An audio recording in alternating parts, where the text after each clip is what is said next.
Hi, welcome back to my channel. In today's video, we'll be looking at how to download eFootball 2021 on Steam. So first of all, visit Steam's website, then you download the software. Please, you download the software. When you are installing, kindly have an internet access while installing. If not, it won't install properly. After installing it, you open the Steam app itself, then you select store. You go to the store option.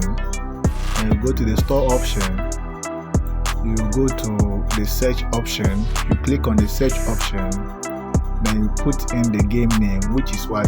eFootball 2021. eFootball 2021. So when you put in the search option eFootball 2021, then you press enter and the game will load automatically itself.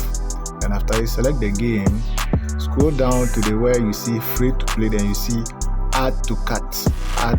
But mind you, kindly sign in on Steam, on the Steam app, before you will be able to add a game to the library, or you will to download a game.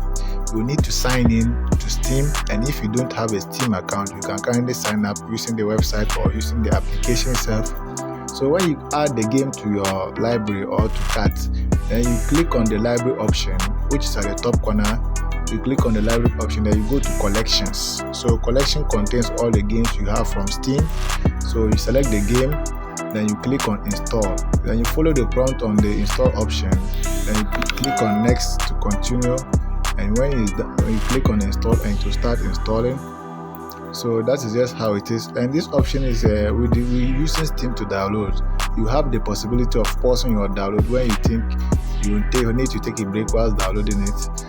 You can pause and resume your downloads anytime you want, and you can enjoy the game too. So this is also another way of installing eFootball 2021 on Windows. And please kindly like and share this video if you find it useful to you. Have a nice day. Bye bye.